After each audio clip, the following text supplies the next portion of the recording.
There's a hunger that no amount of food can fill. You know the one? It whispers to you after every achievement, every purchase, every milestone. More. Not yet. Keep going. It sits with you at the Thanksgiving table, surrounded by abundance, and still asks, is this all there is? We've mistaken having everything for having enough. We've confused feeding the appetite with satisfying our soul. And I want to tell you a story today about the time that I almost died, learning the difference.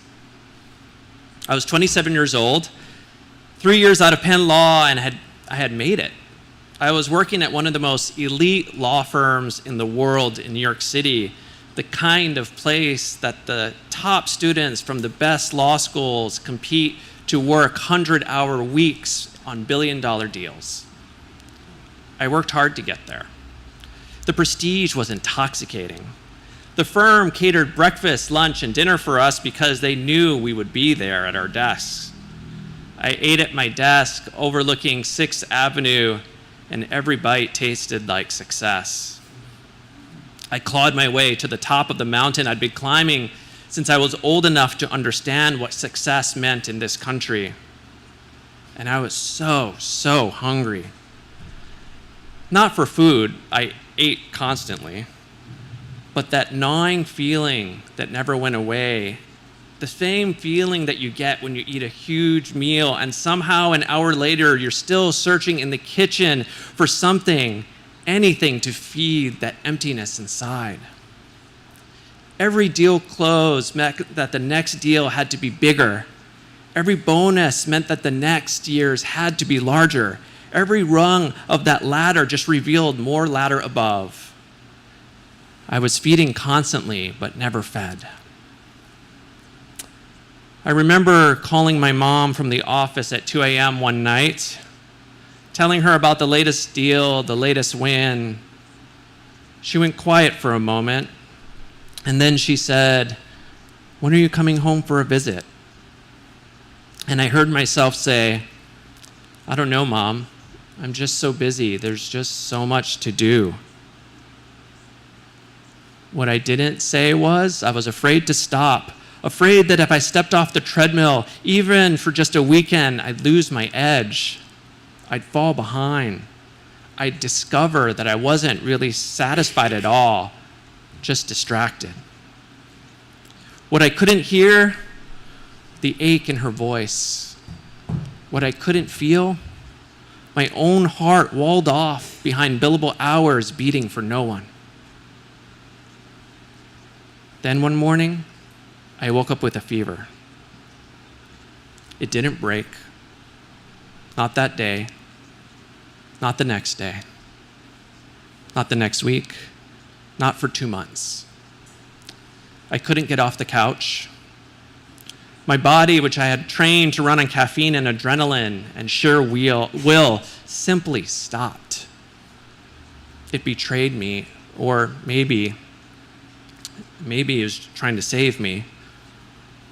They tested me for everything during those months: mono, HIV, cancer, lupus. The list kept growing. Nothing came back positive, but nothing came back that would make me feel better either. I lay in examination rooms while doctors frowned at charts, and I saw my life reduced to a mystery they couldn't solve. I lay on that couch in my Manhattan apartment, burning up, and for the first time since I was a teenager, I had absolutely nothing to do. No deal to close, no client to impress, no ladder to climb.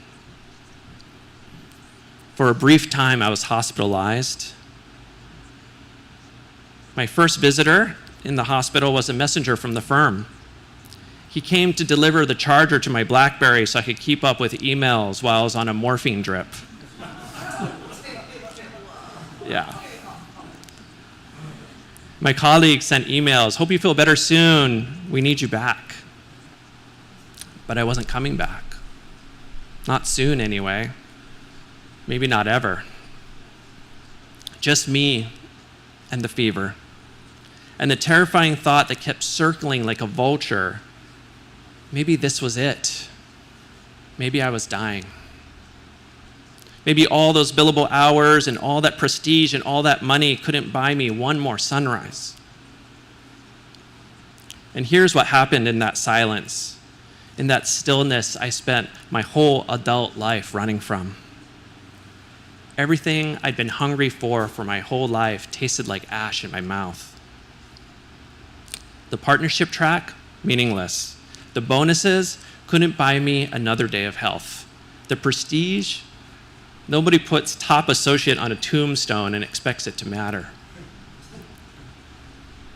Lying there, unable to move, barely able to think through the fog of fever, I realized I'd been filling myself with things that could never satisfy. I'd been so busy feeding my resume that I'd starved everything else. I had starved the person that I was supposed to become. What I wanted, what I ached for in those fevered hours, ached with a longing so deep it felt like grief, wasn't another deal. It was my mom's hand on my forehead, cool and steady, the way it was when I was small and the world still felt safe.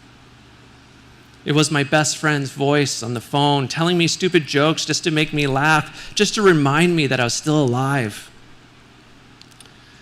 It was the memory of sitting at Ala Moana Beach Park as a kid, doing absolutely nothing and feeling completely whole.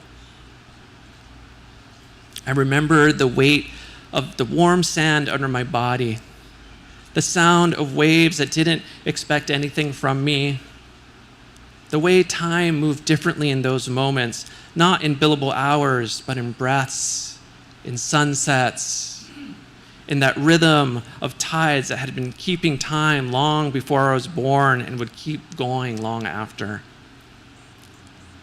I remembered what it felt like to be held by something bigger than my ambition. I wanted love. I wanted community. I wanted to feel the ground under my feet instead of keep climbing. I wanted enough. They finally diagnosed me. It was Lyme disease. Treatable. I wasn't dying. But something inside me had died on that couch, and I'm grateful for it. The part that believed more was always better. The part that mistook hunger for aliveness. The part that thought being fed meant being full of achievement. When the fever finally broke, I could feel the difference in my body. Not just the absence of sickness, but a presence of something new. Clarity. Or maybe just exhaustion with the old way of being. I looked at my calendar, packed with meetings for the next 6 months, and I felt nauseous. Not sick, just full, overfull. Stuffed with obligations I'd never questioned, a life I've never chosen, just consumed. I gave my notice at the end of the year. My colleagues thought I was crazy. My law school classmates were baffled. You're walking away? Do you know how many people would kill for your job? Yes, I knew. I had been one of them. I had been willing to kill myself for it, slowly, hour by billable hour. Well, maybe I was crazy, but I took 4 months off to travel, to wander, to do nothing productive whatsoever. I went to Australia, I went to South America, and then I came home. Not as a vacation, not as a break before the next big thing. I came because I remembered that feeling of enough, and I wanted to know if it was still there, if it was still possible, if I was still capable of feeling it. It was. It is. I moved home a few years later, and here's the truth I'm still living into. I make a lot less money than I did in my second year as a lawyer. A lot less. And I've never been so satisfied. Not because I'm not ambitious, not because I don't work hard, but because I finally understand the difference between hunger and appetite, between more and enough, between feeding and being fed. Living in Hawaii taught me something about enough that I couldn't learn anywhere else. The islands themselves are a lesson in sufficiency. Most of us are familiar with the word aina, that means land, but it also means that which feeds. The land wasn't something to conquer or extract from endlessly. It was something that fed you, and you fed it back. A relationship, a reciprocity. You took what you needed and you gave back. You didn't hoard. You didn't accumulate. You lived in balance with what loved you back. The ocean here teaches the same lesson. Every wave that comes in goes back out. The tide rises and falls. There's a rhythm to it. A natural cycle of fullness and emptiness that doesn't strain or struggle. The ocean doesn't try to hold onto every wave. It lets them go. And somehow there's always another wave, always enough. But our culture is trying to hold every wave at high tide forever.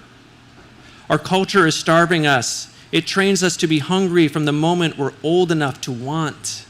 Hungry for the better car, the bigger house, the next promotion, the perfect body, the impressive life, the viral post, the full inbox that proves we are important. It puts us on a treadmill and calls it a ladder. It serves us a feast of achievements and accolades and acquisitions, and somehow we're still starving. Productivity culture is a famine disguised as abundance. It tells us we're never doing enough, never achieving enough, never being enough.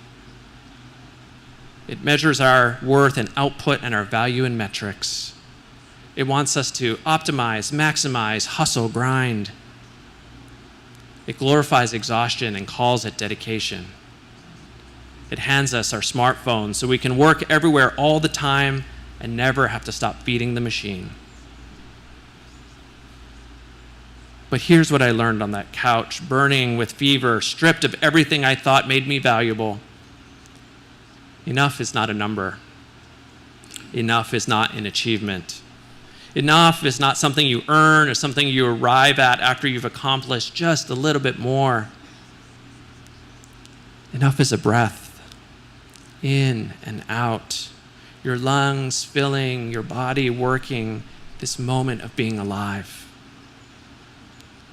Enough is a hand holding yours, connection that costs nothing but gives everything. Enough is a place that feels like home, not because it's big and impressive, but because it's yours. Enough is the ocean in the morning, the same ocean that was here yesterday and will be here tomorrow, asking nothing of you but offering everything. Enough is love.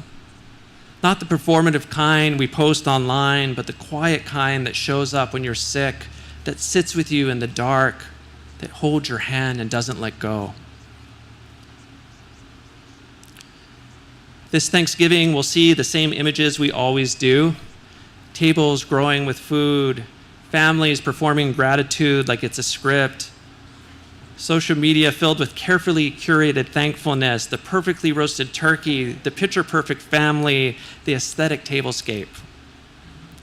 And underneath it all is that cultural message we've internalized so deeply we don't even hear it anymore. Be grateful, sure, but don't get too comfortable. There's always more to want, always more to achieve, always more. I want to offer you a different kind of Thanksgiving. Not the performative kind where we list our blessings like achievements, not the kind where we prove to everyone how much we have, but the embodied kind. The kind where you actually stop and feel what it's like to have enough. What does enough feel like in your body? For me, it feels like the moment after you've been holding your breath and you finally let it out. That release, that softness, that sense of arriving somewhere you didn't know you were trying to reach. It feels like sitting down after a long day of walking. It feels like that first sip of water when you're truly thirsty, not when you have to hydrate, but when your body is actually asking for it. It feels like coming home after being away for a long time, dropping your bags at the door, and feeling the walls welcome you back.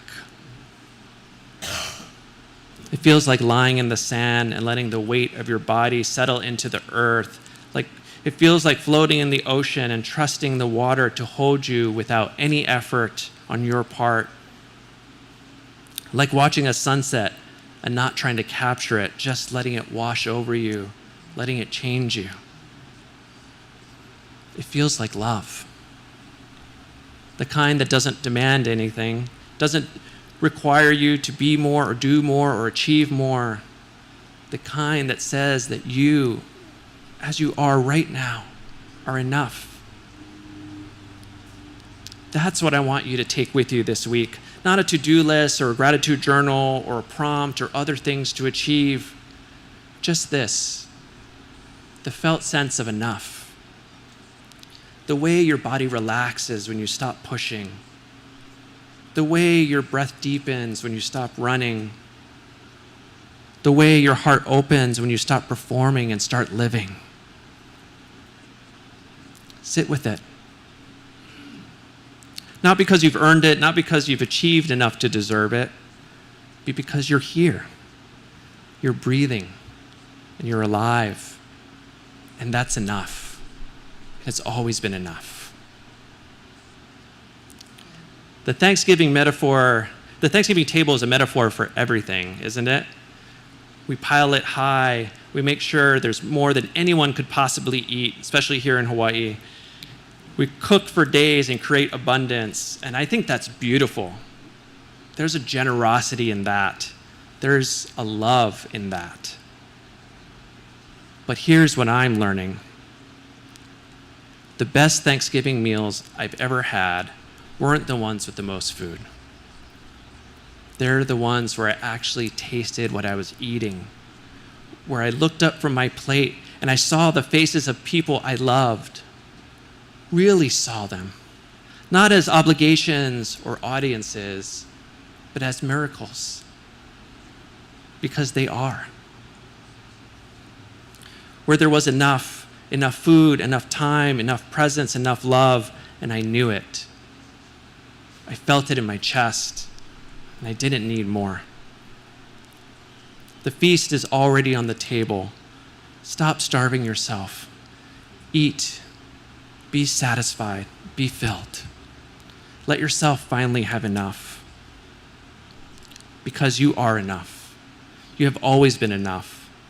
And the love that surrounds you, the community that holds you, the life that you're living right now, imperfect, ordinary, beautiful. It is enough. When I sit on the beach now, early in the morning, before the world asks anything of me, I watch the waves roll in. Each one is complete. Each one is enough. The ocean doesn't apologize for the size of its waves. It doesn't try to make them bigger or better or more impressive.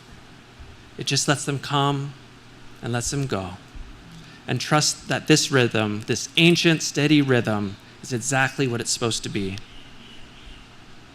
You are like that wave, complete, whole, enough. This Thanksgiving, may you feel it in your bones. You are fed, you are satisfied, you are home, you have enough, you are enough. And the ground beneath your feet and the breath in your lungs and the love in your life, it has always been enough. It will always be enough. Let yourself rest in that. Let yourself be held by that. Let yourself finally be satisfied. May it be so. Let us pray together. E pule kako. To the ocean that rises and falls without striving, to the earth that feeds without demanding, to the breath that fills without our asking, we offer our gratitude. For the moments when we have stopped climbing and felt the ground beneath our feet, for the times when we have stopped performing and felt love that asks nothing in return, for the seconds when we have stopped achieving and discovered we were already whole, we give thanks. Spirit of life, Spirit of love, help us remember we are not what we produce. We are not what we accomplish. We are not the sum of our achievements or the size of our paychecks. We are the breath moving in and out. We are the hand reaching for another hand. We are the heart that beats without our permission, the body that works without our micromanaging, the soul that has always been enough. For those of us who are tired, may we rest. For those of us who are hungry, may we be fed. For those of us who are striving, may we arrive. May we know in our bones, in our breath, in the deepest part of ourselves, we have enough. We are enough. We have always been enough. And may we sit at the table of our lives, not with grasping hands, but with open hearts, finally ready to be satisfied. Amen. Blessed be.